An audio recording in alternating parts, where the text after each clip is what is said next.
La posición geográfica de Irán es un punto neurálgico en la encrucijada del mundo.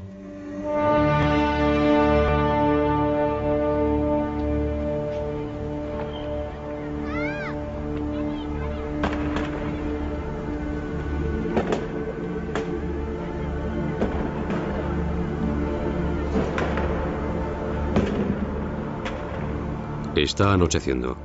En medio del bullicio de la fiesta se eleva un canto de esperanza desde los barrios populares de Teherán. Esta noche, los iraníes celebran Nowruz, el año nuevo de la antigua Persia. Conmemoran el fuego sagrado cuya custodia les confiará Zoroastro, el primer profeta de la humanidad en el albor de los tiempos. Sin embargo, este país está acusado de querer incendiar el mundo.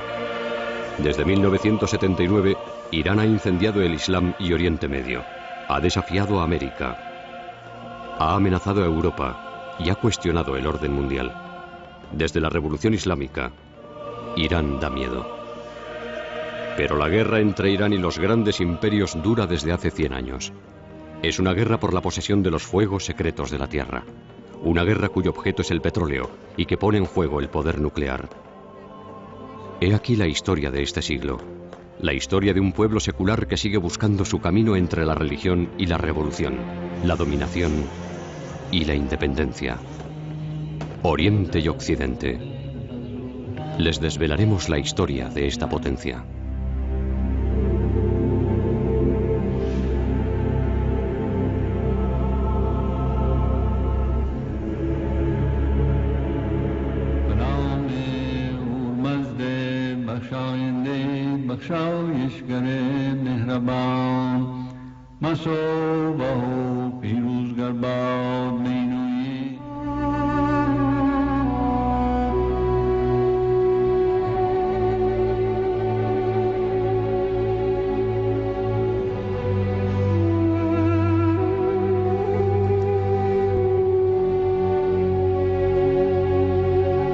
Tras el Irán moderno se encuentra la civilización hoy olvidada de los Qajar. Tras la Revolución Francesa, es aquí, en el Palacio del Golestán, donde esta dinastía trata de resucitar los tiempos gloriosos de Darío, las rutas de la seda y el Islam chií.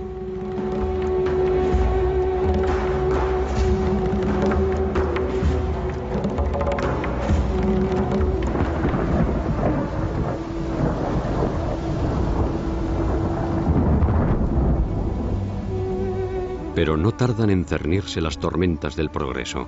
Las potencias coloniales están a las puertas. Es lo que se llamó el Gran Juego.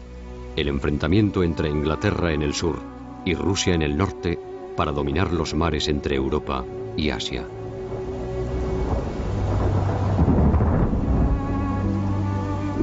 Ya entonces, Persia es un polvorín, atrapado entre Irak, el Cáucaso y Afganistán. Ya entonces Persia, que pronto se llamará Irán, debe someterse al extranjero.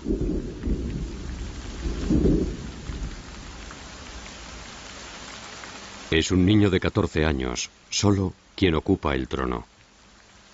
Agotada, la monarquía se tambalea. Su agonía durará 2 décadas. Ya en 1905, en la penumbra de los bazares de Teherán, resuena el eco de las revoluciones y los nacionalismos europeos. La calle susurra, retumba. Los intelectuales, los burgueses y el clero se rebelan. Irán se convertirá en 1906 en el primer país de Oriente Medio en adoptar una constitución y un parlamento de tipo occidental. Este movimiento se oponía a la dominación extranjera, a los tratados que socavaban la economía nacional, al debilitamiento de la fe y a la corrupción.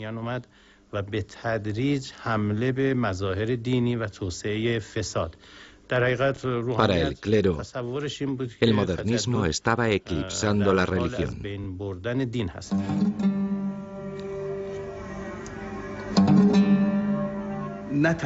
Al principio, la religión y la revolución no se excluían mutuamente. Por aquel entonces, el clero no se sentía en contradicción con Occidente. Al contrario, se sentía atraído por el progresismo occidental. sobre todo por los ideales de libertad y de Estado de Derecho.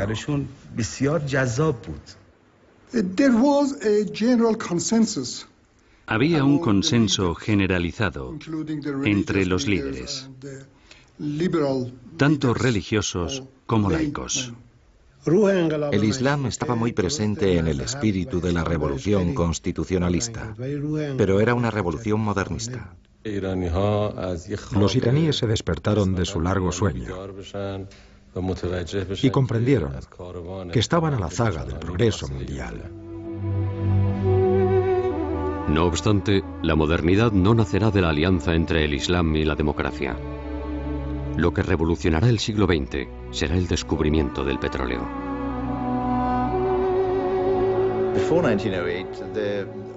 Antes de 1908, se decía que en Irán el petróleo manaba de las rocas desde la antigüedad. Esto se conocía como fuegos ardientes.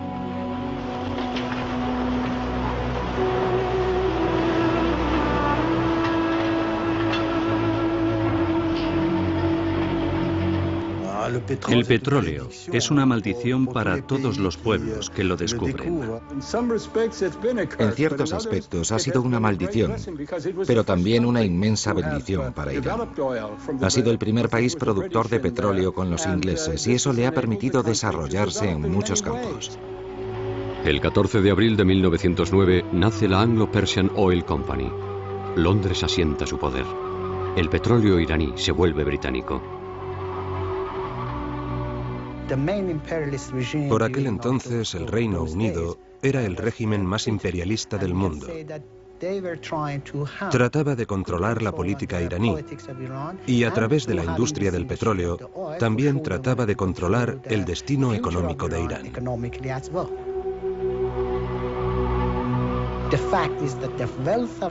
La riqueza del país era explotada y exportada por una compañía que ni siquiera tenía la obligación de formar a los iraníes que trabajaban para ella.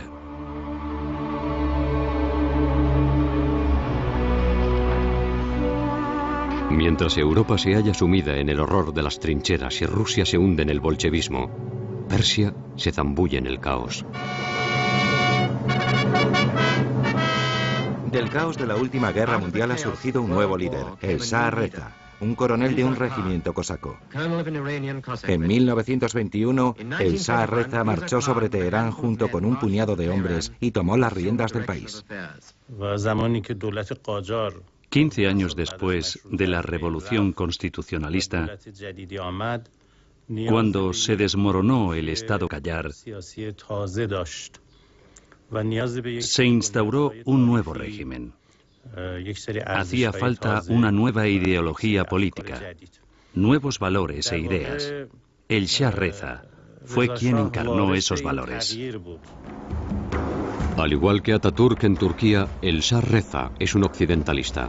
También él asimila el progreso con la revolución nacional, el ejército, la industria y la laicidad.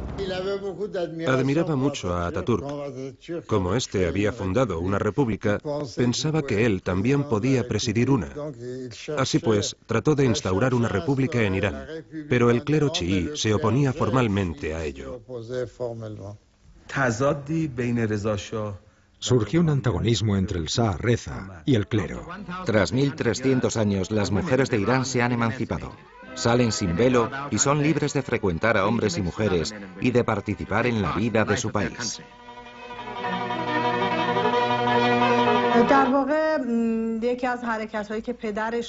Una de las medidas que tomó el Shah Reza, la prohibición del velo, era una medida para imponer su propia voluntad a las mujeres,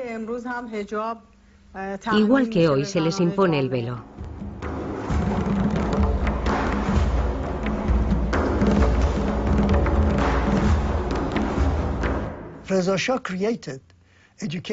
El Shah Reza instauró un sistema educativo basado en los colegios y universidades occidentales.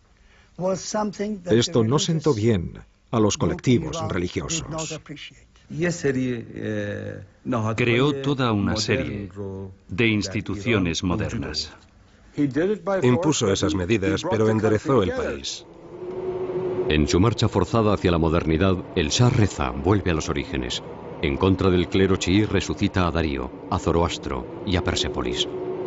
Persia se convierte en Irán, la tierra de los arios. El Islam no ha de ser más que un recuerdo. Cuando accedió al poder, creyó que tenía por misión instaurar una ideología nueva. El modelo que trataba de imponer el Shah Reza a Irán era el del nacionalismo que estaba en boga en Europa. Pero la democracia y el Islam se rebelan. Dos parlamentarios, Mohammad Mossadegh, un laico, y Hassan Modares, un clérigo, encabezarán la oposición. Modares fue uno de los 5 clérigos escogidos entre los mayores teólogos de su tiempo para representar a las escuelas coránicas en el Parlamento y controlarlo. Para Modares, el Shah Reza era un esbirro de los ingleses, no el nacionalista que pretendía ser. Mossadegh es exiliado. Modares es encarcelado y ejecutado. Inflexible, el Shah Reza acaba de despertar el mito fundador del Islam chií. Ese Islam de los desheredados que ha permitido a Persia perpetuarse, sublimando las ideas de resistencia y martirio. Con su muerte, Modares entra en la leyenda de los imanes sacrificados en nombre de Dios y en nombre del pueblo. Hoy se celebra en Irán el aniversario de su asesinato como el Día del Parlamento. El periodo durante el que gobernó el Shah Reza vio entrar a Irán en el siglo XX, en un momento en el que la mayoría de países se desarrollaba y progresaba. Abadán, ciudad, refinería y puerto petrolero. Los tiempos habían cambiado. Hacia 1927 se había descubierto un gigantesco yacimiento de petróleo en Kirkuk. El centro de interés se había desplazado hacia Irak. Irán dejó de ser el único productor de petróleo de la región. Ahora le toca rebelarse al Shah Reza. En pleno auge de los totalitarismos, Irán hace por primera vez un llamamiento a la sociedad de las naciones. En 1933, 32 años después de firmar el primer contrato, el Shah Reza se encaró con los británicos. El expolio de las riquezas iraníes por la Anglo-Iranian Company no podía continuar. Había que hacer algo.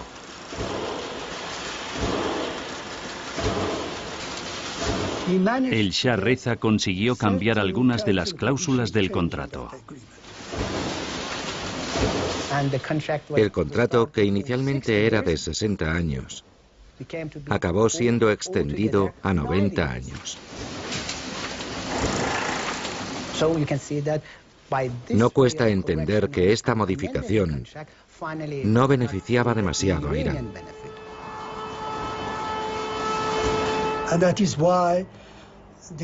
Así fue como empezó a abrirse paso entre los círculos políticos iraníes la idea de nacionalizar el petróleo. Es una derrota moral, política y económica. El Shah Reza trata de aliviar la presión británica y soviética introduciendo a un tercer interlocutor, Alemania. Pero con la llegada de Hitler al poder, la fiebre europea vuelve a exaltar a Teherán. El Shah Reza pensaba que si colaboraba con Alemania y se aprovechaba de su tecnología y su saber hacer económico, Irán podría acceder a la neutralidad.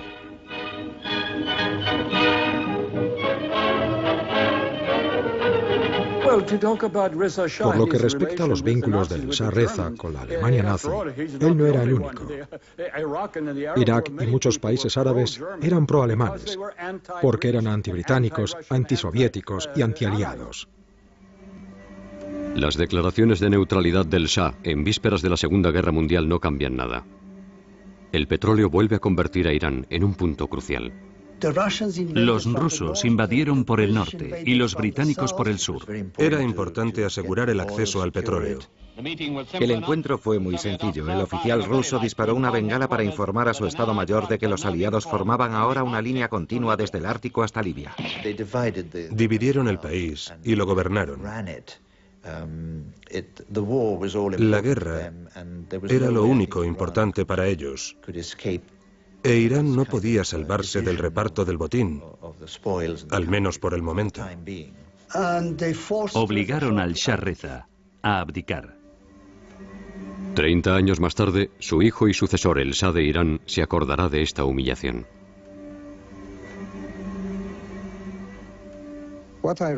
En el fondo, lo que he hecho en cara a mi padre, a pesar de mis sentimientos filiales, es que no minara los campos de petróleo y dijera: como os acerquéis, lo vuelo todo. La toma de posesión del Shah, que es aliado de Gran Bretaña, dio lugar a una ceremonia. En presencia de los comandantes del ejército, tomó juramento y rubricó por primera vez como Shah de Persia. En diciembre de 1943, más de un año antes de Yalta, Roosevelt, Churchill y Stalin se citan en Irán para orquestar el fin de la guerra. Pero la conferencia de Teherán también anuncia un nuevo orden mundial. Las tres delegaciones presentaron sus respetos al Shah, cuyo país fue objeto de una declaración especial de las tres potencias a favor de una ayuda económica total para el reino de Irán.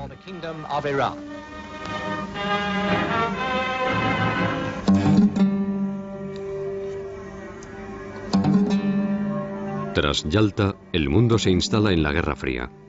Washington se enfrenta a Moscú en todas partes. Europa del Este, Asia y Oriente Medio hacen las veces de teatro. E Irán, de ensayo general. Irán y Estados Unidos han mantenido siempre relaciones agridulces. Y la historia de estas relaciones exige una relectura. Los oleoductos culebrean por encima de las colinas y por debajo de los ríos, atravesando antiguas ciudades y modernas estaciones de bombeo, bordeando carreteras y caravanas y aldeas tostadas por el sol y montañas, para llegar por fin a las llanuras, hasta las colinas y los desiertos y los pozos remotos, donde los oleoductos de Juzestán convergen en la gran ciudad petrolera de Abadán.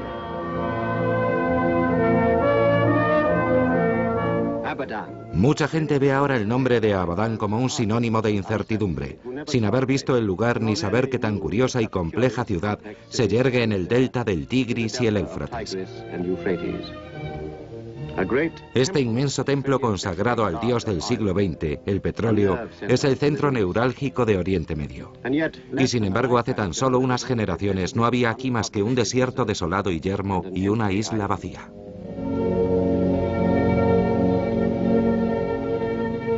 Está a punto de representarse un drama planetario. Un drama cuyos actores serán alternativamente vencedores y vencidos. Una tragedia cuya clave todos creen poseer.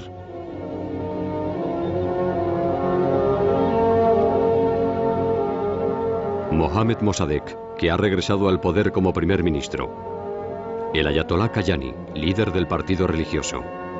Avril Harriman, emisario especial del presidente Truman.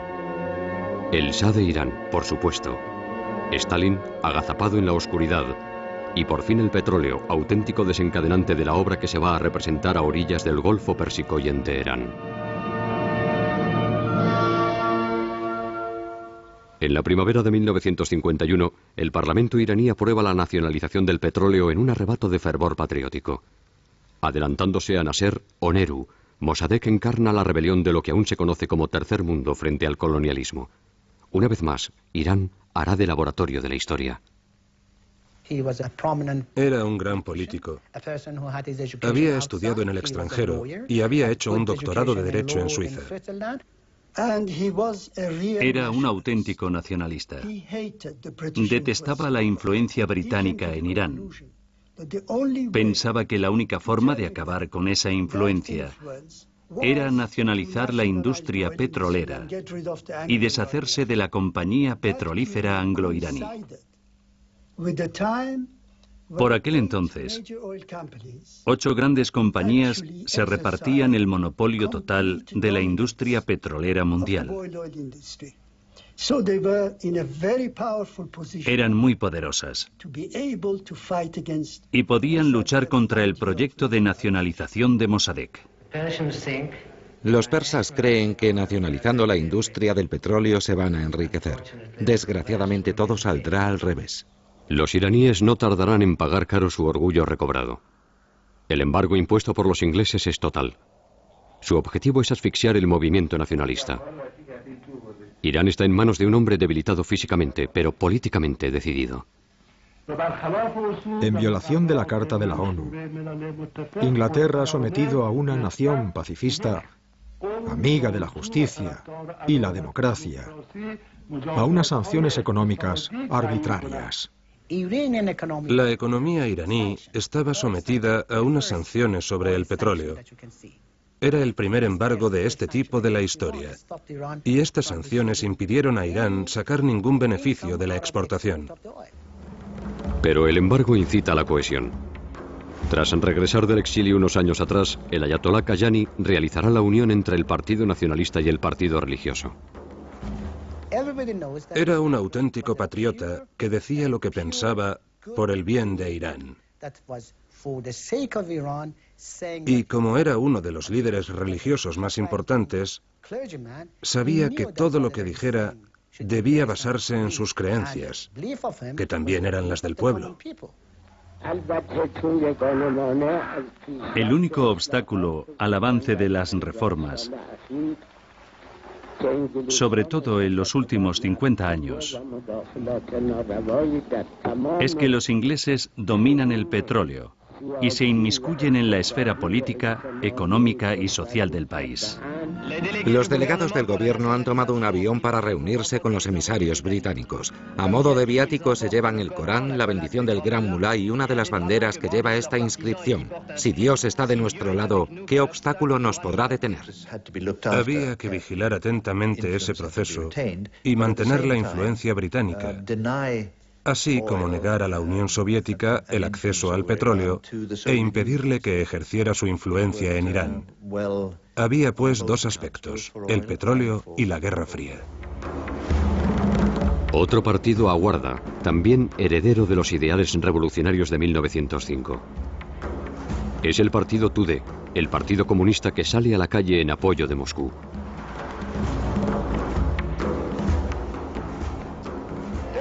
Las manifestaciones culminan con el destrozo de los carteles de la compañía, sustituidos por banderas iraníes.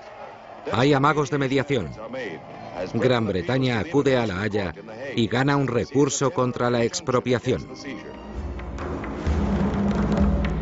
Es el momento escogido por los americanos para entrar en escena. El presidente Truman envía un emisario, Averell Harriman. Su misión oficial es hacer de mediador entre iraníes y británicos. Mr. Harriman tiene una serie de encuentros con el primer ministro Mossadegh. De estas entrevistas emerge la esperanza de evitar la crisis que amenaza la paz mundial.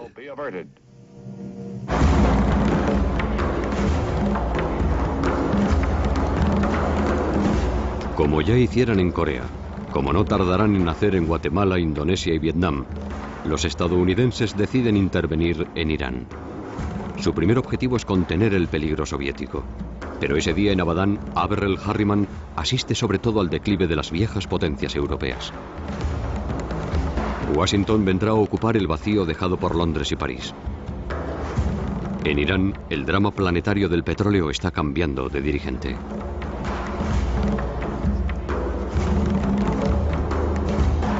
En otoño de 1951, Mossadegh da una semana al personal inglés para marcharse. La evacuación de mujeres y niños se ha intensificado a medida que ha ido aumentando la tensión. Los 300 últimos técnicos serán evacuados la víspera del plazo fijado por el gobierno iraní. Con su partida, el mundo libre se enfrenta a dos problemas: el encarecimiento del petróleo y la posibilidad de una guerra en Oriente Medio. Pero si estallara una tercera guerra mundial, todas estas civilizaciones, todos estos avances y estas maravillas desaparecerán, dejando paso al imperialismo de las grandes potencias. Al igual que el Shah Reza, Mossadegh acude a las instituciones internacionales. Va a Nueva York ante la Organización de Naciones Unidas. Denles una oportunidad de ser escuchados. Cuando hayamos escuchado al responsable del gobierno iraní, si sus declaraciones no les satisfacen, aplazaremos el veredicto. Pero responder sin darle una oportunidad de ser escuchado sería una violación del espíritu de la Carta de las Naciones Unidas.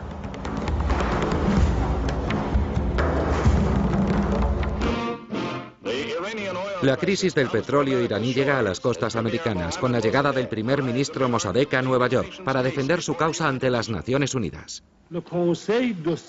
El Consejo de Seguridad no es competente para examinar esta denuncia. Las Naciones Unidas y el Tribunal de la Haya se reconocen incompetentes. El viejo león sale doblemente victorioso. Pero Washington teme que el ejemplo iraní se propague.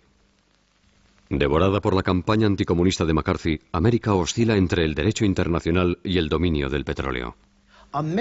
Los americanos estaban mintiendo. Mintieron a Mossadegh durante su visita a Washington. Le mintieron al mostrarse tan amables con él. Le mintieron al decir que iban a encontrar una solución política. Querían encontrar una solución, pero que les beneficiara a ellos. Querían seguir los pasos de los británicos, que habían dominado a Irán durante tanto tiempo. Mossadegh quiere un Irán democrático. Aparta a los comunistas y se distancia de Kayani, entonces presidente del Parlamento. En Estados Unidos, Eisenhower, recién electo, quiere deshacerse de Mossadegh. Su primer error fue alejarse del clero. Olvidaba que sin el apoyo de los líderes religiosos y las masas, no tardaría en ser incapaz de contrarrestar a aquellos que trataban de infiltrarse, la CIA y los servicios secretos soviéticos. Mossadegh utilizaba al Partido Comunista para equilibrar las fuerzas, enfrentando a un partido con el otro. Pero no creo que fuera un simpatizante del Tudeh. Mossadegh era un problema para Estados Unidos y los británicos. Entonces se produjo uno de los episodios más negros de la historia contemporánea de Irán, el golpe de Estado. El golpe de Estado fue organizado por Gran Bretaña y Estados Unidos, sobre todo por los americanos al final. ¿Cuál era el plan? Derrocar al gobierno nacionalista, ya fuera bueno o malo, estuviera reñido o no con los líderes religiosos. Este método era la panacea para la CIA por aquel entonces. Estas operaciones secretas conducidas por la CIA tenían un aire de arma mágica. El mismo guión se repite inalterable en las 4 esquinas del mundo hasta el Chile de Pinochet. El golpe viene de arriba. El Shah nombra a un militar, el general Zaedi, para presidir el gobierno. Pero Mossadegh se entera esa misma noche. Creyendo haber fracasado, Mohammad Reza se refugia en Europa.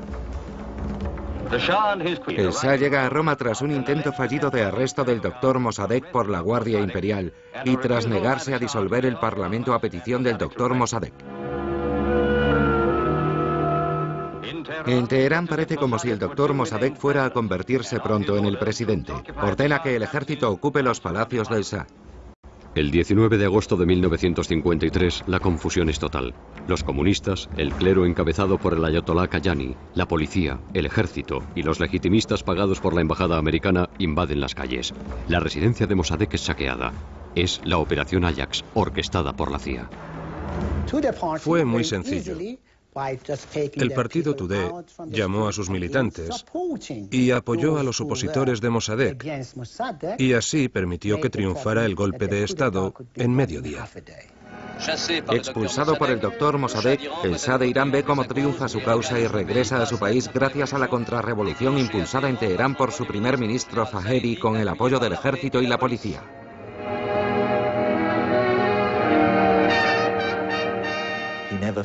Nunca se olvidó y de hecho siempre se arrepintió de haber tenido que depender de la CIA y de Estados Unidos para volver al poder. La misma muchedumbre que ayer aclamaba a Mossadegh hoy aclama al Shah, y las estatuas que ayer fueron retiradas vuelven hoy a sus pedestales. Se ha cerrado provisionalmente otro capítulo en la accidentada historia de Irán.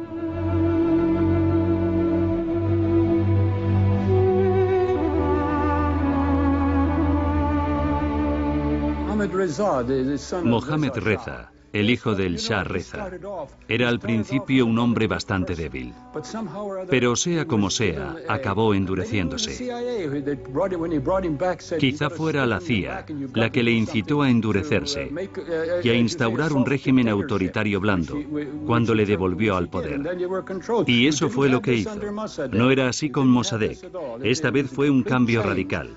Mohammad Reza tomó las riendas con la ayuda de la SAVAK y sus esbirros e instauró una dictadura blanda. La opinión occidental, aliviada, participará en el linchamiento mediático de Mossadegh.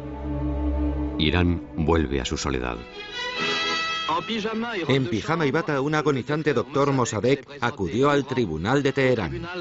Acto seguido, el arrogante moribundo ahogó a la acusación bajo un torrente de elocuencia que duró días enteros. Todo el mundo estaba agotado, salvo el doctor Mossadegh, convertido oficialmente en el mejor actor del siglo. Sus payasadas superan con creces a Charlotte, declaró el fiscal antes de solicitar la pena capital para el acusado. Mossadegh es condenado al exilio. Su ministro de Asuntos Exteriores es ejecutado. El Ayatollah Kayani es censurado, apartado de la vida política. La SAVAK, la policía secreta del Shah, orquesta la represión. Un entramado de unos 500 oficiales comunistas es desmantelado. 28 dirigentes son pasados por las armas. Los estudiantes son reprimidos. El 13 de diciembre de 1954 caen 3 de ellos en el transcurso de una manifestación el día de la llegada del vicepresidente Richard Nixon a Teherán. Un último símbolo, Nabab Safavi, un activista fundamentalista que fue el primero en reclamar la instauración de una república islámica, es condenado a muerte y ejecutado por los atentados terroristas perpetrados por sus partidarios. Como tantos otros, recita el Corán hasta su ejecución. El Irán chií ya tiene a sus nuevos mártires. Antes de ser arrestado, Safavi había viajado a Qom para reunirse con un joven ayatolá que por su parte rehúye las armas y apuesta por el pueblo. Se llama Ruhollah Khomeini. El Shah de Irán cree haber eliminado toda oposición. Se equivoca. Desde hace siglos, desde el asesinato de Ali y Hussein, el yerno y el nieto del profeta, el chiismo promulga la gesta popular del sacrificio. Qom, la ciudad santa, con sus escuelas de teología, se convierte en refugio de la resistencia. La religión es el último recurso de los iraníes. Tras el golpe de Estado que permitió el regreso del Shah y la detención de Mossadegh, estábamos contentos porque nos habíamos creído la propaganda. Pero no tardamos en comprender nuestro error.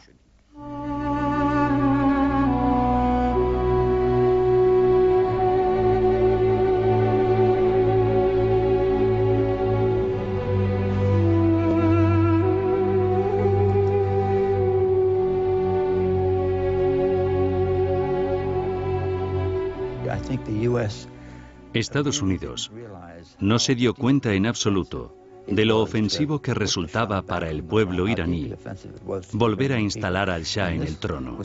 Esto envenenó los siguientes 25 años. Para dirigir los países, buscábamos a gente que no contribuyera al expansionismo del imperio soviético. Irán despliega la alfombra roja, o mejor dicho, la alfombra persa, para saludar a Ike Eisenhower. Es decir, que el cortejo va pisando unas costosas alfombras dispuestas a lo largo de la calle, mientras el presidente es vitoreado por la muchedumbre apostada en las aceras.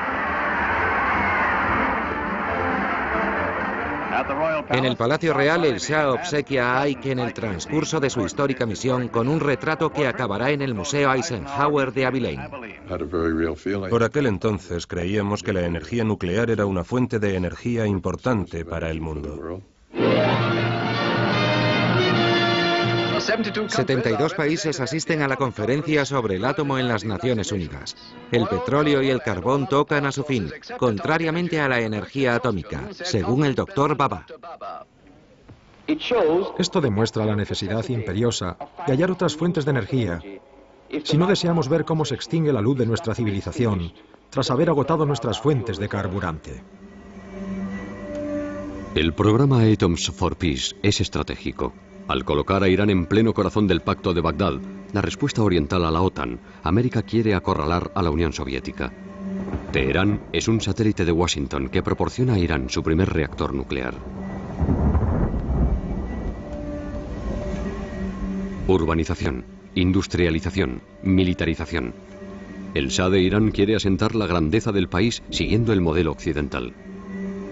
A principios de los años 60, el joven e inexperto Shah, coronado por los aliados en plena guerra mundial, se ha convertido en un autócrata determinado. Él se ve como un monarca ilustrado, pero ¿es consciente de que se le ve como un dictador del tercer mundo? La temible máquina de reinar en la que se ha convertido acaba preocupando a sus protectores.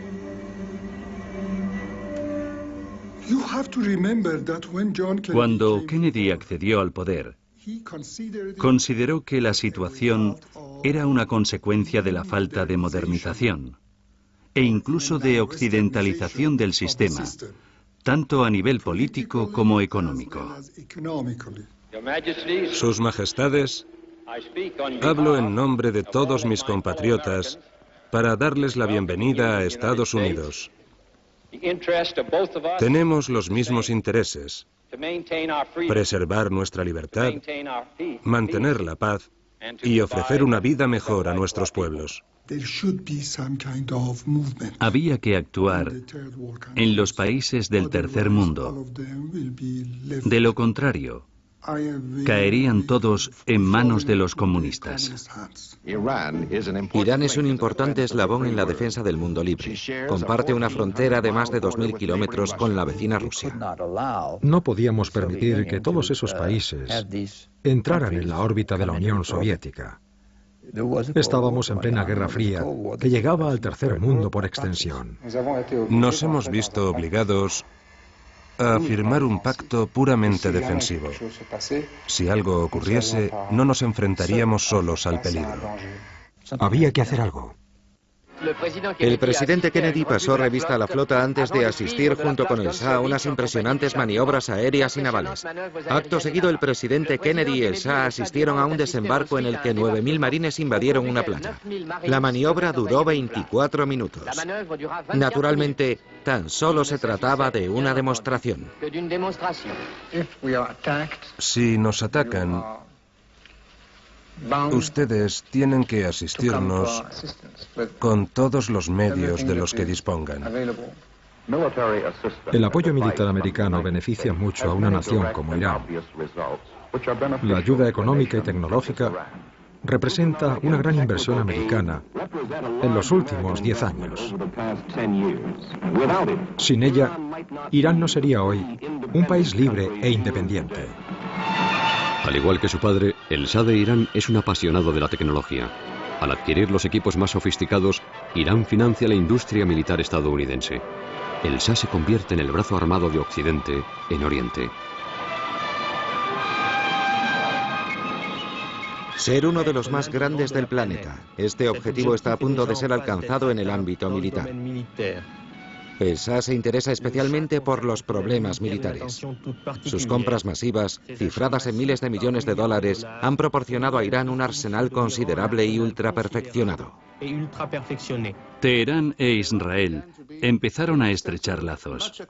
También en el campo de la seguridad establecimos vínculos con los iraníes. Les vendimos material militar y ellos eran partidarios de llevar a cabo programas comunes.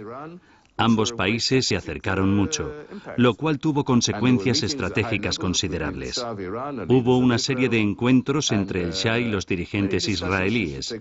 Se hablaba mucho del futuro de Oriente Medio, de cómo se iba a convertir en un remanso de paz, de seguridad, de tranquilidad y de esperanza, en vez de ser una región controlada por un puñado de elementos árabes suníes extremistas.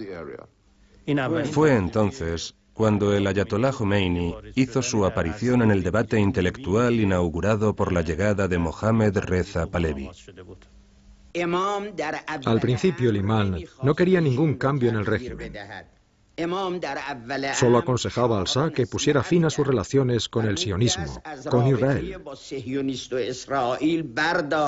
No seas esclavo de América, le decía.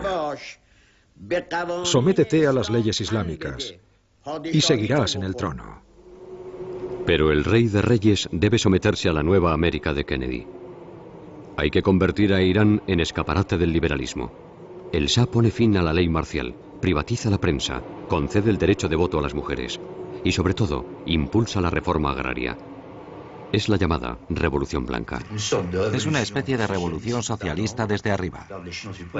En efecto, hace 20 años yo ya decía abiertamente a la gente que si no llegamos a dar a nuestro pueblo y al país una revolución desde arriba, tendremos que enfrentarnos a una revolución desde abajo.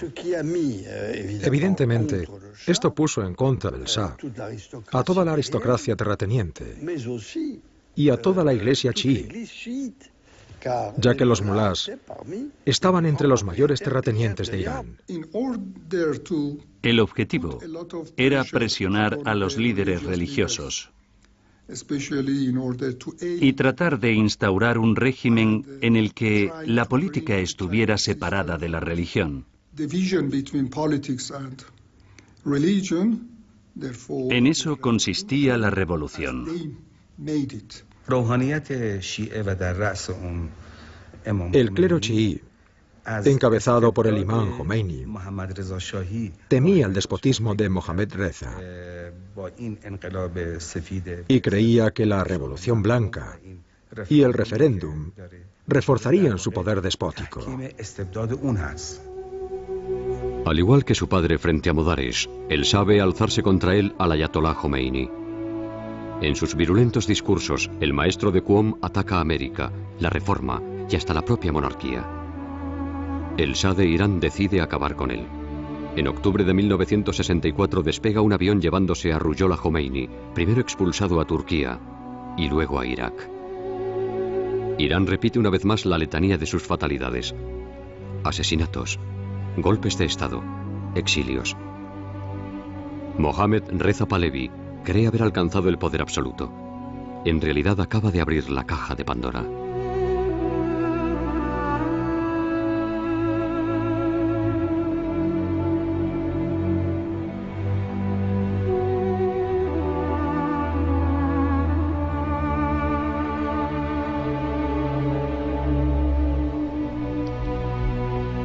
En 1967, emulando a Napoleón, el rey de reyes se autocorona Luz de los Arios.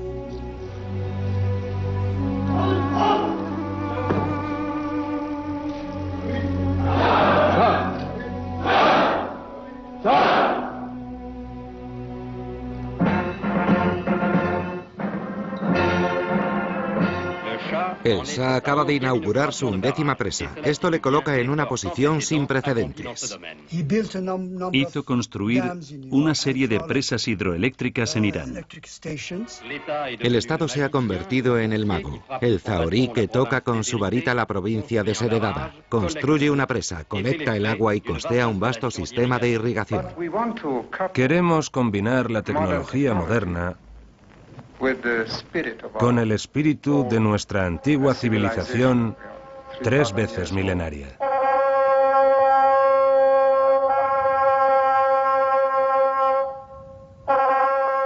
Pero el monarca absoluto no se conforma con estas reformas. Borrando los siglos de un plumazo, el Shah de Irán dialoga directamente con Ciro, el unificador del imperio persa, 2500 años atrás. El mundo entero está invitado a las fiestas megalómanas de Persépolis. Solo falta la cita, el pueblo iraní.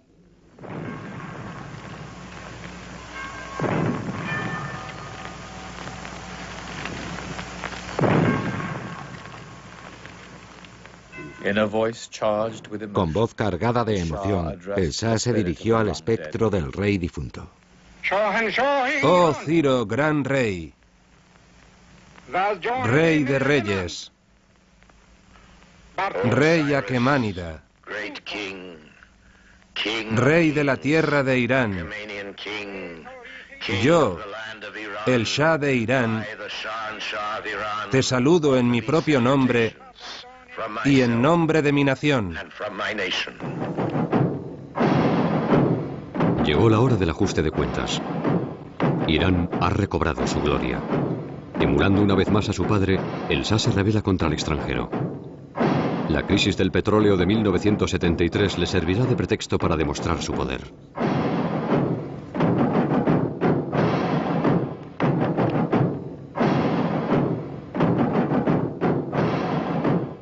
Cuando se acabe el petróleo estarán ustedes muertos. La Compañía Nacional de Petróleo iraní, junto con las sociedades nacionales de todo Oriente Medio, empezaron a llevar la voz cantante.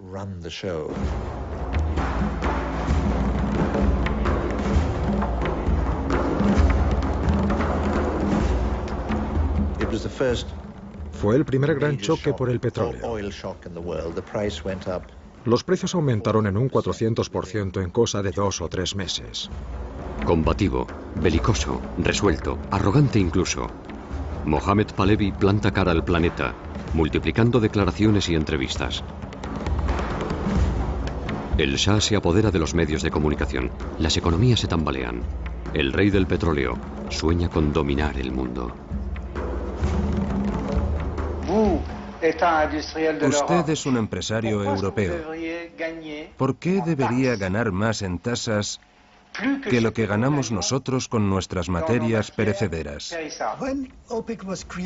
Cuando se creó la OPEP, su principal objetivo era ejercer una influencia en la determinación del precio del petróleo en el mundo. Y el Shah de Irán era partidario de endurecer la organización. Han construido su riqueza, su industria floreciente, y todo gracias al petróleo barato que les llegaba a espuertas. Aumentaba la producción iraní, pero paralelamente atacaba a Occidente, que no pagaba lo suficiente y siempre quería subir los precios. Ninguna industria que pueda llegar a convertirse en un cartel, un trust, debe estar en manos de intereses privados para que no se cree un cartel. Había muchos acuerdos de este tipo, acuerdos secretos, pero era un cartel poderoso. El petróleo debería estar en manos del Estado, no de compañías que han conseguido beneficios del 500, 600 o 700% este año. Los colores iraníes ondeaban en Versalles cuando el emperador de Irán sobrevoló en helicóptero el prestigioso marco que la República reserva a sus huéspedes oficiales. Quería importar tecnología nuclear. No somos capaces de encontrar nuevas fuentes de energía. No tenemos ni las posibilidades, ni los laboratorios, ni la tecnología. Pero ustedes, los occidentales, sí los tienen. Francia buscaba socios. Francia siempre ha considerado que el uso pacífico de la energía nuclear debía ser puesto a disposición de los países en desarrollo, y era el caso de Irán. ¿Qué podemos comprar en Francia? En primer lugar, sus centrales nucleares. Ustedes están muy adelantados en ese aspecto. El programa nuclear iraní fue llevado a cabo en colaboración con los americanos y después con los franceses mediante el intercambio de estudiantes y la creación de infraestructuras relacionadas con el programa nuclear iraní. El Shah de Irán está prosiguiendo su política de inversión industrial adquiriendo un 25% del capital de Eurodif. Tras comprar 2 centrales nucleares y firmar un acuerdo de cooperación entre ambos países, ha llegado el momento del combustible nuclear.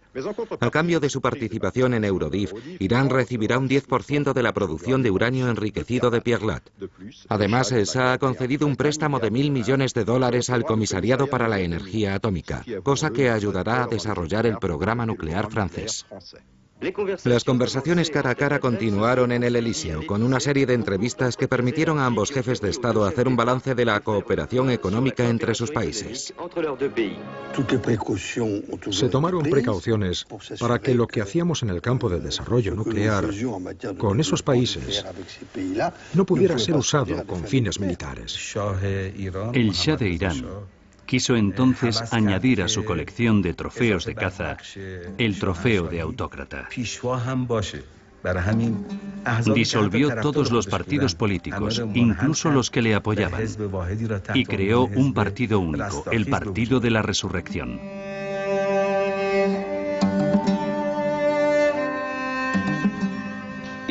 Con que Irán no hubiera progresado tanto de ser una democracia. ¿Qué es la democracia? ¿La democracia? Sí. ¿Cómo la define usted? ¿No es América un país democrático? No estarían de acuerdo los griegos en el ágora.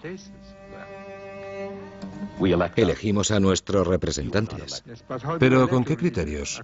Después del Watergate cabe preguntárselo. Pero admitirá que Estados Unidos es un país más democrático que Irán. Una vez más, ¿qué es la democracia?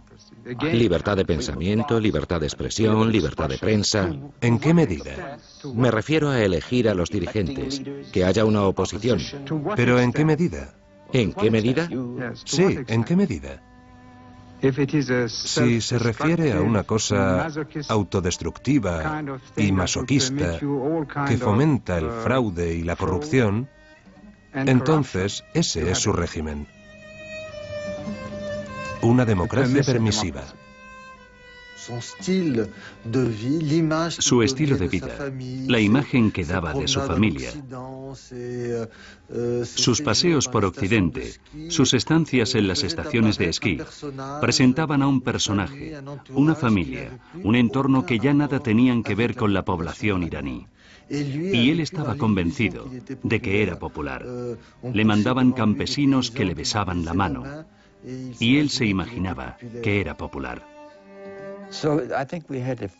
Daba una impresión equivocada de estabilidad y seguridad. Piense que el 1 de enero de 1978 Jimmy Carter pronunció su famoso discurso. Gracias al liderazgo del Shah,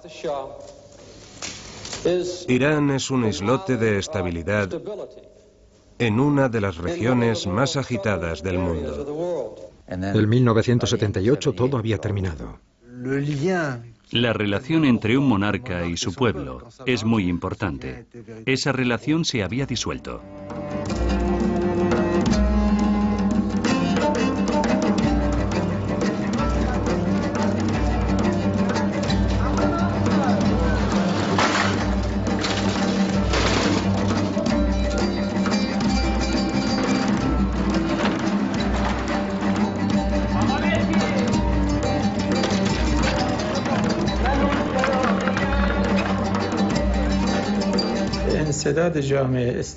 Acabó siendo evidente que el obstáculo con el que tropezaba la sociedad era el absolutismo.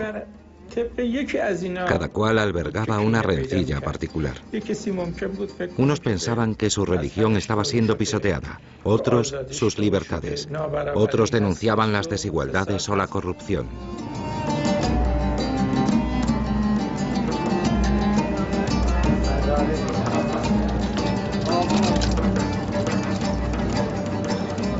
Occidente, que era el aliado del Shah de Irán, debería haberle obligado a crear algún tipo de válvula de escape, de expresión política, un esbozo de monarquía constitucional. Tal vez esto hubiera evitado que los iraníes acudieran a las mezquitas y al ayatolá Jomeini.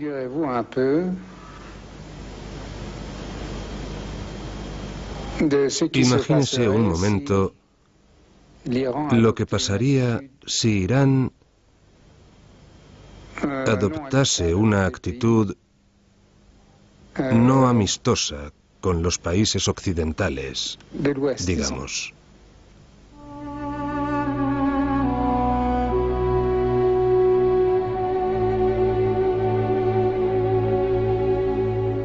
En el transcurso de sus 14 años de exilio, el imán Jomeini ha tenido tiempo de reflexionar sobre el destino de Irán a lo largo del siglo.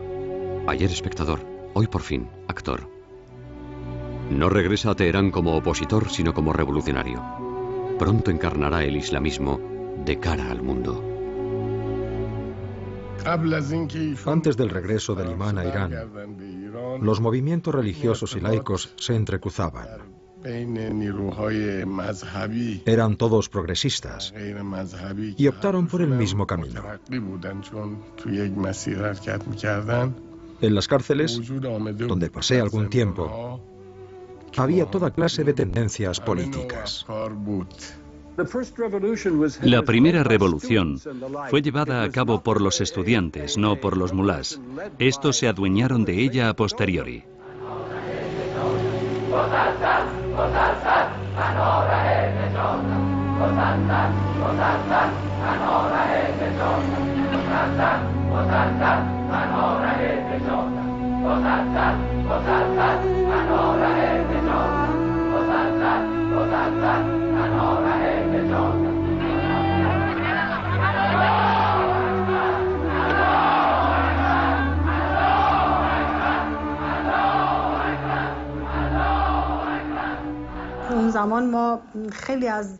Por aquel entonces se hablaba mucho de los activistas que luchaban contra el régimen del Shah. Se contaba que estaban siendo arrestados y torturados. ¿Está contento con los métodos que usa la SAVAK para obtener confesiones? Están mejorando día tras día. ¿También ustedes han sido acusados de tortura? No nos enorgullece. Bueno. No se percibía el régimen del Shah como un régimen abierto al diálogo, capaz de emprender las reformas que anhelaba el pueblo. ¿Y considera sistemáticamente toda oposición a su persona y a su régimen? En absoluto, me refiero al marxismo, al supuesto marxismo. Por lo que sabemos, existe al menos una oposición religiosa bastante fuerte. No es algo serio. Cegado por el juego entre Moscú y Washington, el Shah no comprende que el mundo ha cambiado.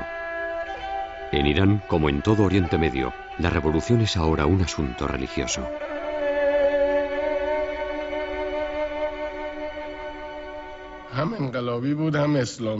Nuestro movimiento era a la vez revolucionario e islámico. Seguíamos al imán e hicimos la revolución contra el despotismo, dentro del marco del Islam. Esta gente quiere que todo vuelva a ser como en la Edad Media. Había grupos que no se interesaban demasiado por el Islam. Solo les interesaba la revolución, pues eran nacionalistas o socialistas. Contrariamente a lo que contemplaban otros movimientos, el imán Jomeini solo creía en la óptica fundamentalista y radical de los militantes islamistas. Los disidentes se enfrentaron violentamente a los estudiantes. Los demás grupos no tenían alternativa. Tuvieron que unirse al movimiento islámico. Antes de que regresara el imán, fundamos un consejo revolucionario provisional.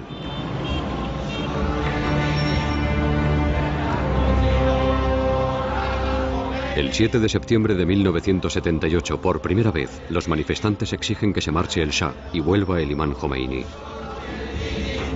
Esa misma noche es decretado el toque de queda. Al día siguiente, el viernes 8 de septiembre, el ejército abre fuego sobre la muchedumbre congregada en la plaza Yale.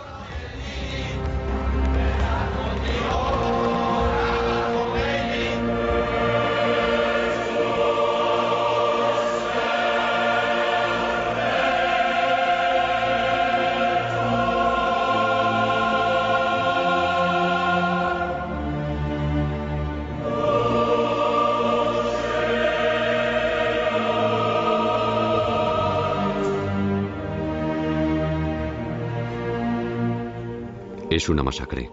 Mueren cientos de manifestantes. La sangre del pueblo se convierte en la sangre del martirio. Los símbolos chiíes se confunden ritualmente con los símbolos revolucionarios.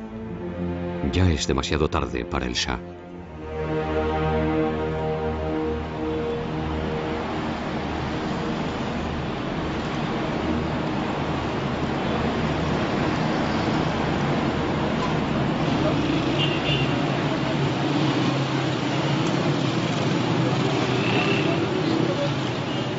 Naturalmente, hemos de promover una democratización.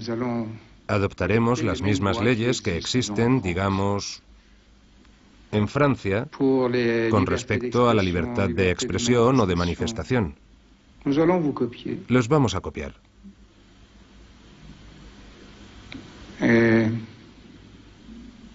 Tal es mi voluntad, tras haberlo meditado profundamente. Esta es la vía a seguir. Carter confesó a Giscard y a los demás jefes de Estado reunidos en Guadalupe que consideraba que el Shah estaba perdido. Por lo que respecta al ayatolá Jomeini, vino a Francia en condiciones legales y se instaló no como un refugiado político, pues no tenía ese estatus, sino como un extranjero residente en Francia. Así que le acogieron en Neufleur-le-Château apenas instalado. Grabó una serie de cintas con sermones incendiarios que sus amigos iraníes se encargaban de transmitir a Teherán. Desde los tejados de Teherán, de un edificio a otro, los altavoces repetían sus vehementes prédicas. Era muy efectivo. Se hizo evidente que Jomeini encarnaba a la oposición. Utilizó la religión para galvanizar a las masas. Dio una voz al pueblo. Canalizó su resentimiento, traduciéndolo en términos religiosos y antioccidentales. Ahora es Mohammad Reza Pahlavi quien debe emprender el viaje al exilio. Desde principios del siglo XX, Irán vive al ritmo de los terremotos. Antes de él, los últimos Qajar, el Shah Reza, el ayatolá Kashani y Mossadegh.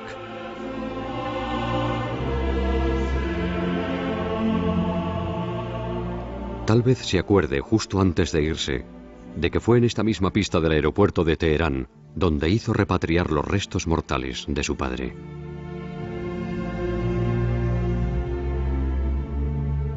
El rey de reyes abandona para siempre la nación de Darío. Cede su trono al Islam chií que había tratado de erradicar. Puede que hubiera lágrimas en los ojos del Shah al marcharse de Irán por última vez. Pero se puede leer la felicidad en los rostros de los miles de manifestantes que tomaron las calles de la capital para celebrar la partida del hombre al que llevaban tanto tiempo odiando.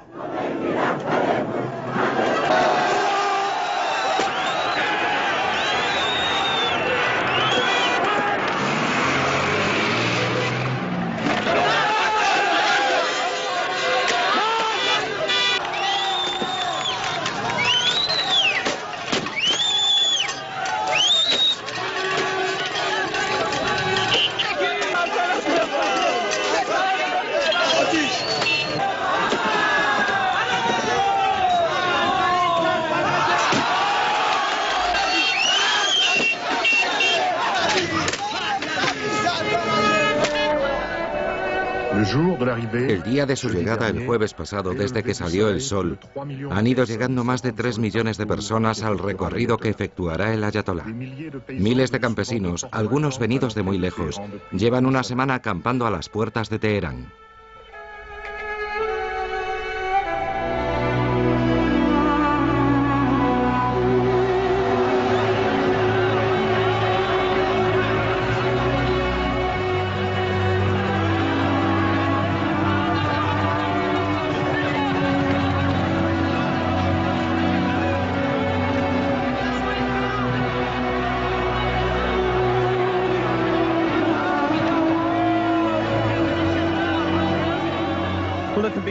Si hay un hombre en Irán que tiene más partidarios que nadie y por lo tanto más poder, ese es sin lugar a dudas el ayatolá Jomeini.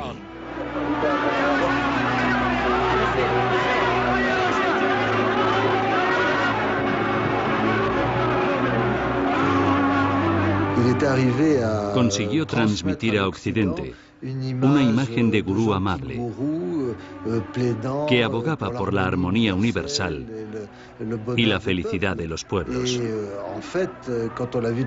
Pero en cuanto llegó a Irán, la gente comprendió que tenía otra faceta.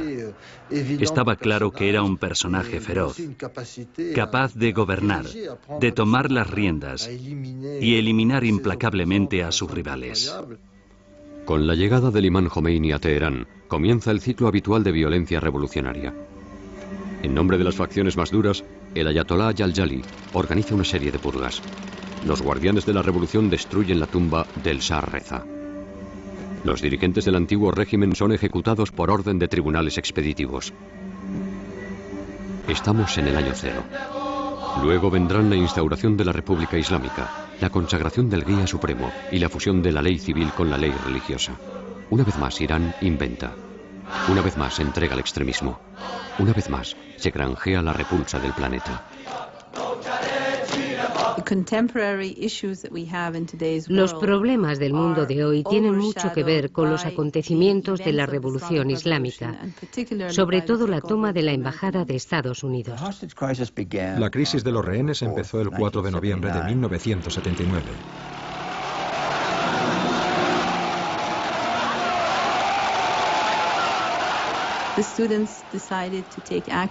Los estudiantes decidieron por su cuenta tomar cartas en el asunto, formando un movimiento revolucionario estudiantil.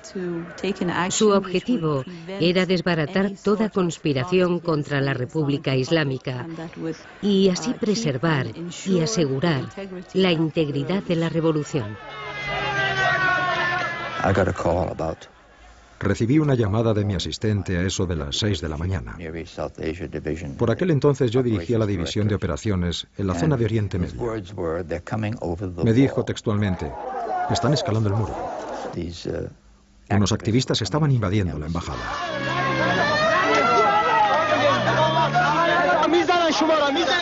Se me quedó grabada una voz en la memoria.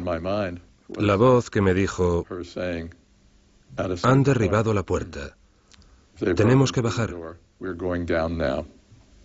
Luego, el teléfono siguió descolgado un rato. Se oyeron unos ruidos y nada más.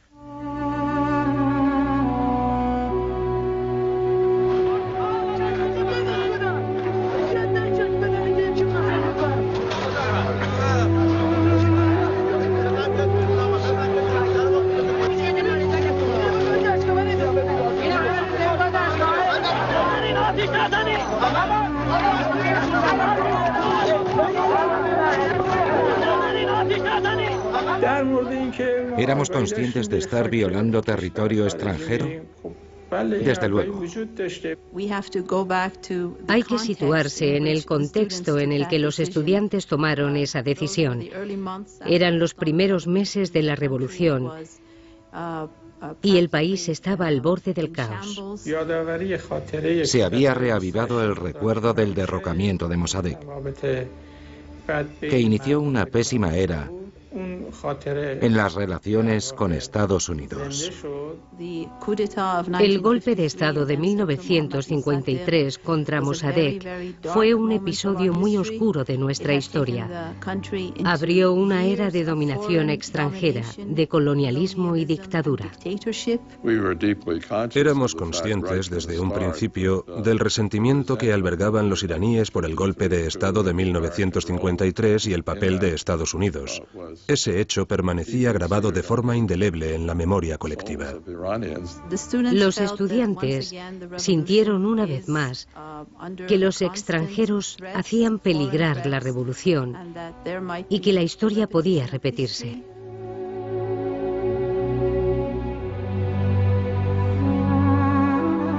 En ningún momento se pensó que ese acontecimiento fuese a tener tan graves consecuencias. Se pensaba que duraría solo unos días. No tenía precedentes en el mundo.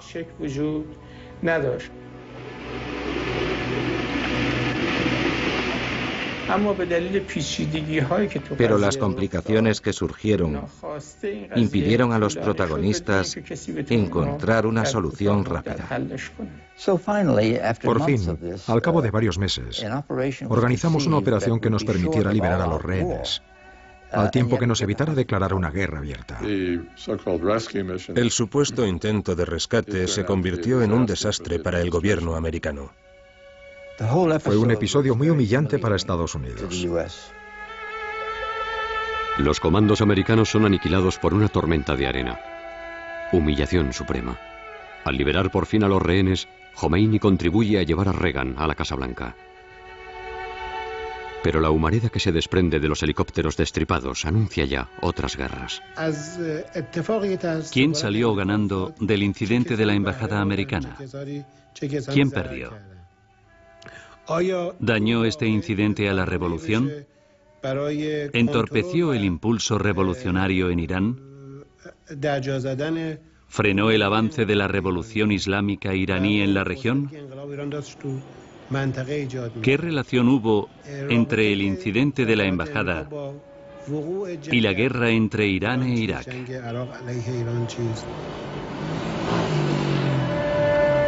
Aún hoy, los muros de la capital siguen reflejando la imagen bondadosa del imán Jomeini. Pero los iconos de Teherán atestiguan también las heridas de una nación metida en una guerra cuyo recuerdo palidece menos rápido que las imágenes piadosas.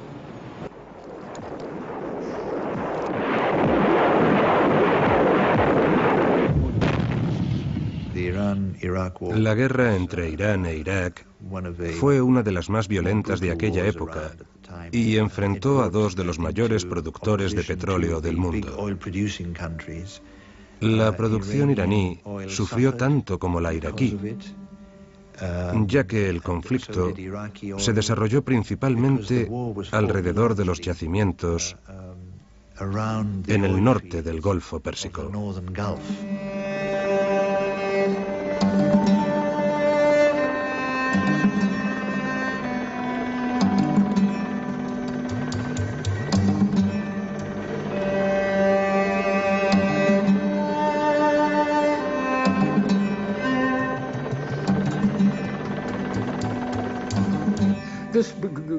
¿Fue la guerra entre Irak e Irán, la guerra de Saddam Hussein, el resultado de una coalición de los estados occidentales contra la República Islámica?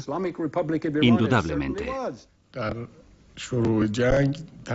Las tres grandes potencias presentes en la región apoyaban a Saddam en su guerra contra Irán.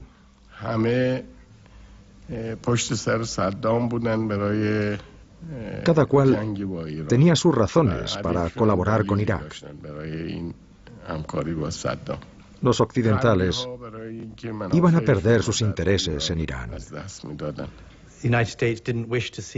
Estados Unidos no quería un Irán victorioso que dominara la región. Los países reaccionarios de Oriente Medio temían que se propagara la revolución en sus fronteras. Estados Unidos empezó a ayudar a Saddam Hussein transmitiéndole información recopilada por los servicios de inteligencia, sobre todo información técnica sobre las batallas. Saddam Hussein luchaba contra la proliferación de la revolución chií iraní en Oriente Medio. Pugnaba por impedir que prosperaran los chiíes y empezaran a propagar en la región su fervor religioso extremo.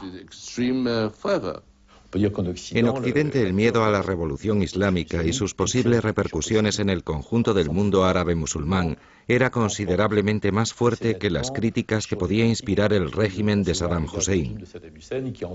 Por aquel entonces, este daba una imagen de régimen muy autoritario pero modernista. Los americanos tenían la sensación, errónea creo yo, de que los iraníes planteaban más problemas que los iraquíes. Estábamos solos.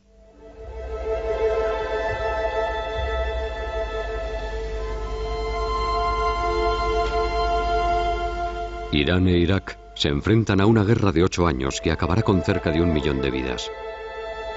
Como la Primera Guerra Mundial, es una guerra de trincheras, de gas, de masacres, pero también de movilización popular.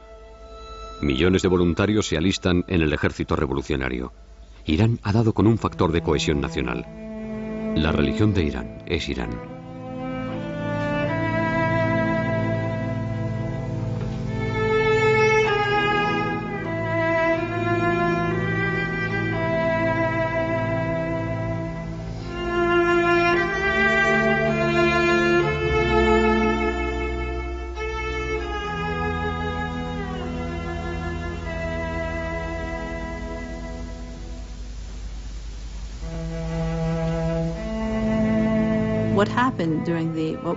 Lo que ocurrió durante lo que llamamos la guerra impuesta de 8 años o la sagrada defensa era una cuestión de autodeterminación. La decisión de luchar por la libertad, la independencia y la dignidad, como todos los que defienden la libertad en el mundo.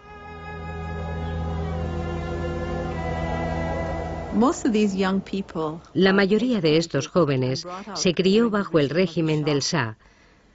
Se formaron en un sistema educativo muy occidentalizado. Así pues, no eran lo que se dice celotas del Islam, fanáticos. El hecho de que estas personas aceptasen morir como mártires no significaba que deseasen suicidarse, sino que aceptan sacrificarse en nombre de algo más grande que su propia vida.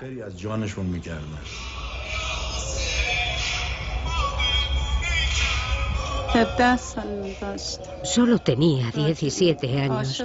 La guerra, los combates le excitaban. Le pedimos que esperara a cumplir la edad del servicio militar, pero dijo, no, quiero ir al frente. Murió como un mártir en 1983. Cuando empezó la guerra, aunque quería estudiar, estaba a menudo en la mezquita con sus amigos. Amaba a Dios, el Corán, la oración. El otro aspecto esencial de la guerra fue la identidad nacional. Hacía tiempo que los iraníes habían perdido la suya. Habían perdido el prestigio de la grandeza de su pasado. Buscaban una oportunidad de reencontrarse y la guerra se la brindó. Era el primer conflicto que ganaban desde hacía 2 siglos. De todos los presentes en este día del recuerdo, en el cementerio de los mártires, ¿cuántos han perdido a un hermano, un padre, un hijo, un amigo?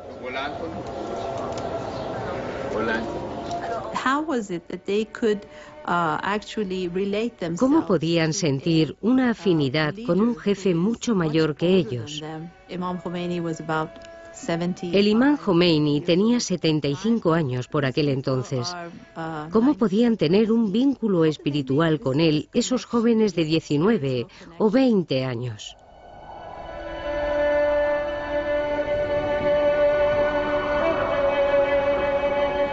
El imán Jomeini muere tras acabar la guerra entre Irán e Irak.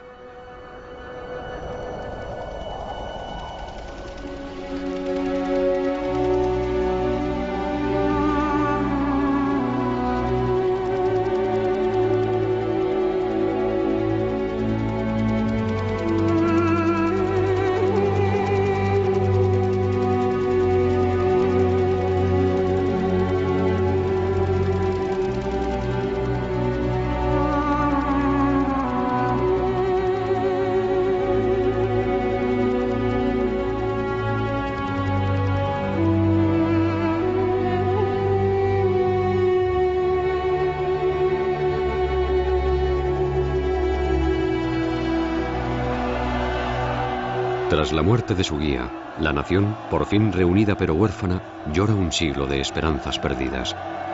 Absortos en sus gritos y lamentaciones, ¿cómo podrían imaginar los iraníes que su duelo, al igual que su revolución, aterroriza al mundo entero?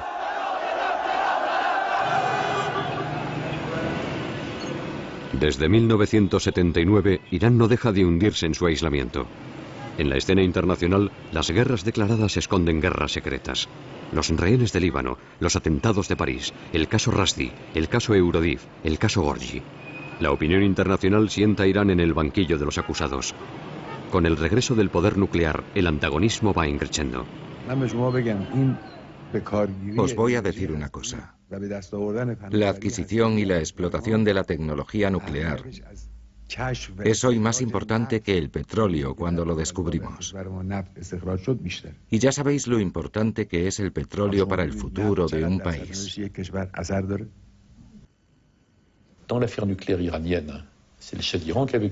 En el asunto nuclear iraní, fue el Shah de Irán quien empezó con el beneplácito y el apoyo de Occidente. Fue el ayatolá Jomeini quien lo interrumpió. No necesitamos esto. Y son los iraníes, el régimen islámico, quienes vuelven a empezar cuando se enfrentan a los ataques iraquíes con el arma química. No es una especie de prioridad de una revolución islámica desbocada. Es una cuestión nacional.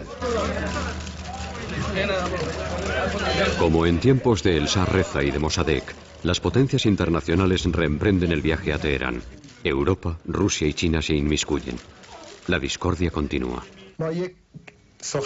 Ya lo hemos dicho y lo volvemos a decir. Al igual que todos los países, esta gran nación que es Irán tiene derecho a disponer de todas las tecnologías modernas y, por supuesto, a exportarlas al servicio de la paz. Y como había ocurrido medio siglo atrás, no tardan en intervenir las grandes instancias mundiales, empezando por la Agencia Internacional de Energía Atómica, con una única pregunta: ¿qué quiere realmente Irán? Irán no ha tratado nunca de hacerse con el arma nuclear. El Islam prohíbe categóricamente las armas de destrucción masiva. No basta con una declaración de este tipo para que nos despreocupemos. Si nos fijamos en la casuística islámica, sabemos que hay cosas que están prohibidas, pero a las que se puede recurrir en caso de urgencia, en caso de necesidad vital. Al firmar el Tratado de No Proliferación, Irán se comprometió a no fabricar armas nucleares. ¿Pero creemos que las está fabricando o que piensa hacerlo? Desde luego. Se desata una batalla de imágenes y palabras. Irán cambia constantemente de parecer, pero sobre todo se instala en la región la guerra, la de verdad, en todas partes, constante, obsesiva. Estalla la primera guerra del Golfo. Los misiles lanzados por Saddam Hussein a Israel prefiguran el mundo poscomunista.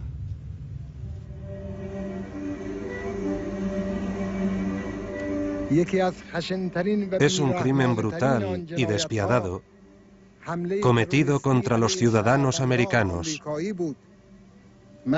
Y yo lo condeno firmemente en nombre de la República Islámica de Irán, siguiendo los preceptos en los que creo.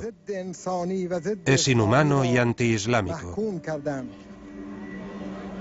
La población iraní estaba realmente conmovida. Nunca hay que olvidar esto.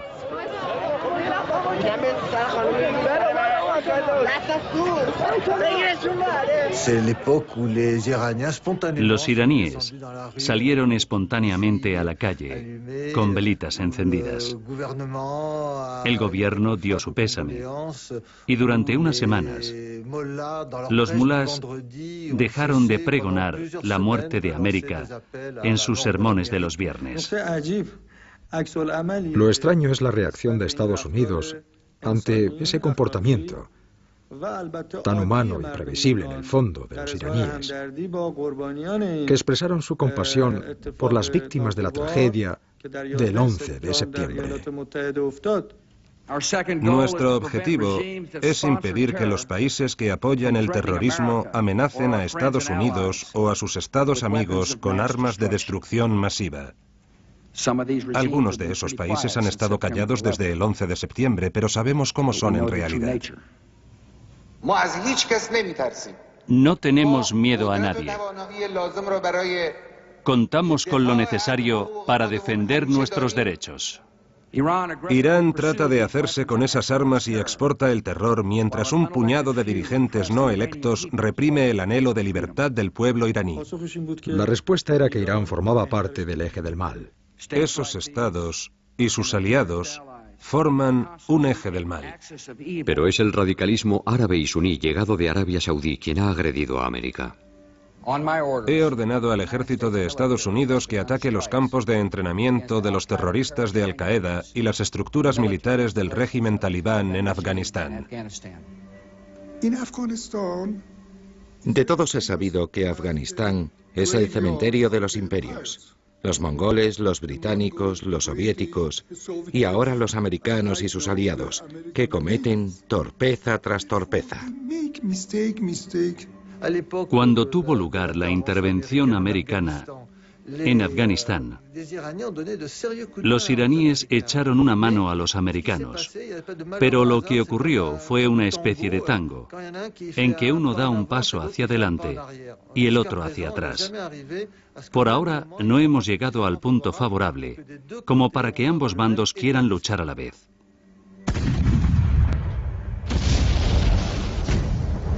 Después de Afganistán, América prosigue su guerra preventiva en Irak. Estimados conciudadanos, en estos momentos, nuestras fuerzas y las de la coalición han emprendido las primeras operaciones militares para desarmar a Irak, liberar a su pueblo y defender el mundo de un grave peligro.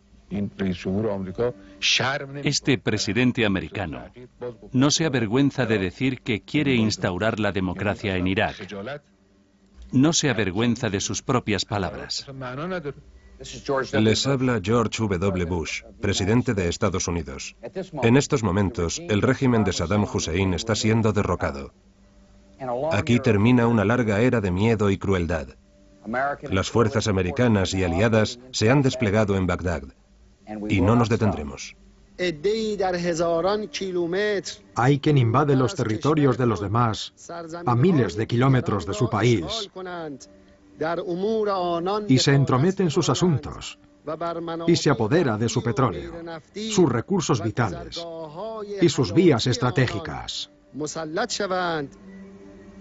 Proteger a Israel, asegurar el petróleo, asegurar la democracia. La política de Bush en Oriente Medio exige el fin del Irán islámico. Si Irán se hace con el arma nuclear, Arabia Saudí, Egipto y Jordania tratarán de hacer lo propio, y la región se sumirá en el caos. Su jefe es un peligro para su propio pueblo, para la región y para el mundo. Es una vergüenza para el pueblo iraní y sus tradiciones. Una vergüenza para los valores del Islam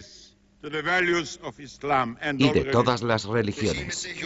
El régimen sionista es un árbol podrido que se vendrá abajo cuando se desate la próxima tormenta. Los iraníes tienen que entender una cosa, y es que se puede esperar cualquier cosa de Israel. La retórica es a varias bandas. Los israelíes tienen su parte en ella, pero son realmente los iraníes quienes la han intensificado y le han inyectado palabras e ideas sencillamente inaceptables desde el punto de vista histórico y moral. Pero Israel también ha de enfrentarse a un Oriente cambiante. En Líbano, en el Cáucaso, en el Golfo Pérsico, en Afganistán, en Irak. Los chiíes se están despertando.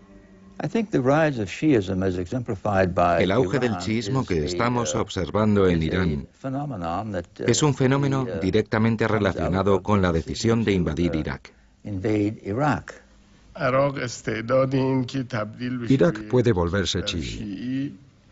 Es un país con mayoría chií y es legítimo que ésta aspire a la soberanía.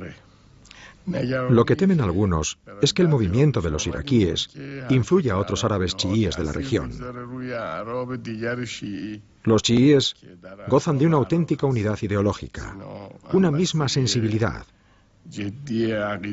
Son una auténtica fuerza que se extiende desde las orillas del Mediterráneo hasta la India.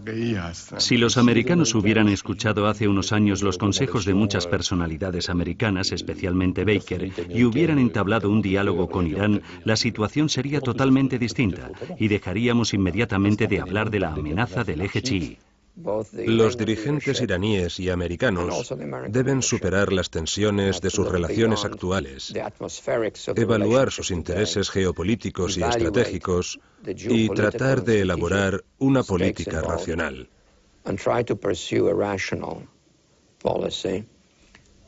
Todavía es posible, con un poco de determinación y de racionalidad por ambas partes, con un poco menos de retórica y, sobre todo, menos insultos y amenazas. Podemos colaborar con los americanos. La seguridad en Oriente Medio es inconcebible e impracticable sin Irán. Sin nosotros es imposible alcanzar la seguridad en la región. El pueblo de Irán ha derramado su sangre y su riqueza para asentar esta posición histórica. Lo que han hecho los iraníes durante estos años ha sido compensar el desprecio de los últimos siglos.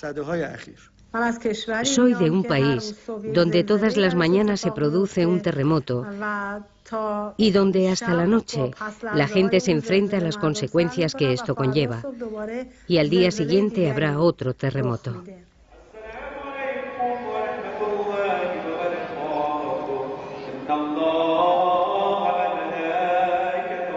Irán ha vivido en 100 años todas las experiencias del siglo XX.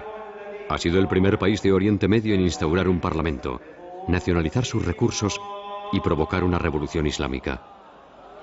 Irán será sin duda un laboratorio del mundo del mañana, al igual que lo fue ayer. Por suerte y por desgracia, ha tenido petróleo y ha querido poder nuclear. En el transcurso de su larga marcha hacia la modernidad, el pueblo iraní ha luchado, salvajemente a menudo, para preservar su identidad.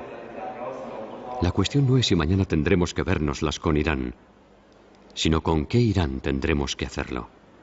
Es una cuestión esencial, para los iraníes, para el conjunto de los musulmanes y para el mundo entero.